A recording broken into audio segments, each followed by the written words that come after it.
We've chosen Another Stranger Me because it's a very unusual song for Blind Guardian. It has a very vivid power, and we feel it might be the most mainstreamish song, and has the chance to be played on the TV station, which usually is a problem with our more epic stuff. This one is very straightforward and has a very strong hook line, it's very hooky, so it should be enjoyable for a lot of people, and that's basically the reason. And there's another good point, it's going to be the second single of the album, so that fits too. The story behind the video clip is based on the lyrics. This song is about a schizophrenic person who discovers his multiple eyes and tries to find a way out. And on the video we tried to transfer this due to a detective who just figured that he is hunted by several very vigilant persons, and he tries to get out of that desperate situation.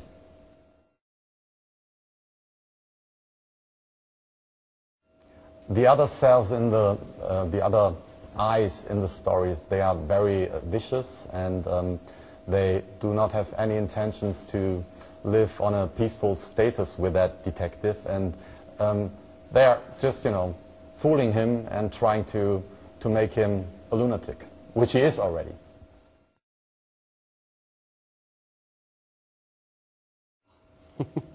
We are very satisfied with the new album because we think that we reached all the goals that we had before we started recording. We tried to keep all the basic elements of Blind Guardian and take them to a new level, incorporating new influences. And, well, I think we accomplished that mission. And it's a very ambitious album, I think.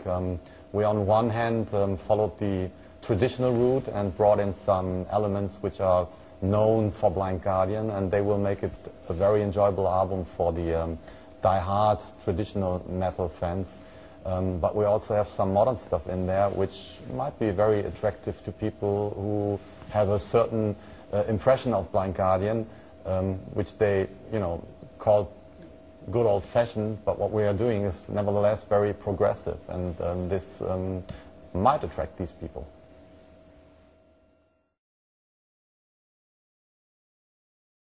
The difference between this album and the albums we have done before is certainly in the groove section. We use different drum patterns, and we tried to come up with modern soundings which belong to the year 2006. Obviously every album we have done is related to its age we have performed it in, so this time of course has a lot of modern elements.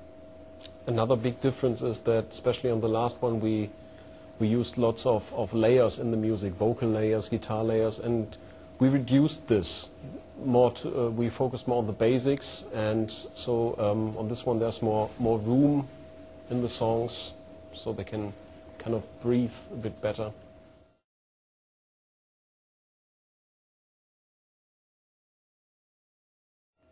The work during the production was very smooth, it was very relaxed, and that's mainly because of the producer Charlie Barfind, who created the perfect environment for us, and he from the beginning did exactly understand what we were trying to achieve with this album, and I think the result speaks for itself.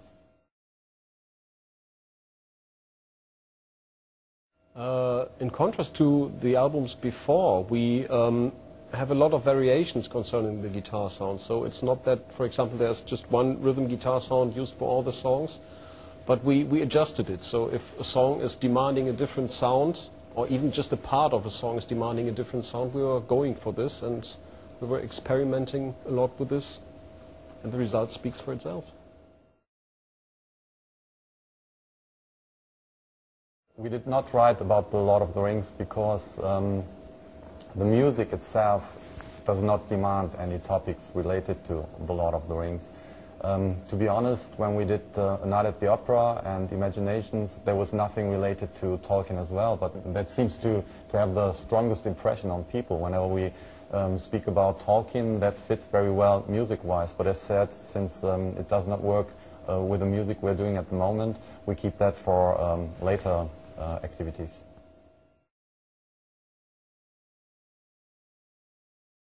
There is a wide variety of topics in the lyrics.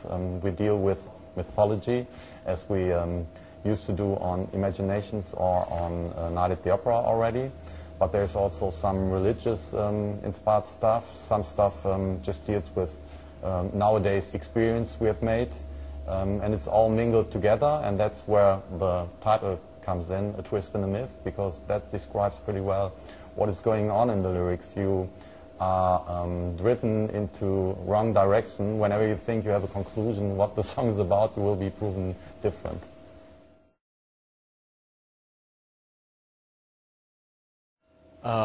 From the upcoming world tour, which will start in September, I mean, the fans can expect, of course, a good bunch of old Blind Guardian classics, which we just have to play.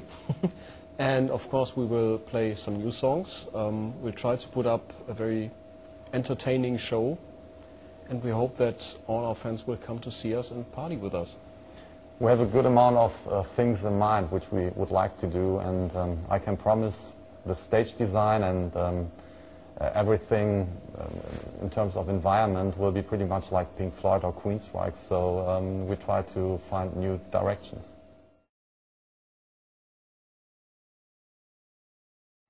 We are working on the special effects. What we would like to do is working with a lot of projections for the first time, which are related to the songs. And as usual, we have a spectacular lighting system.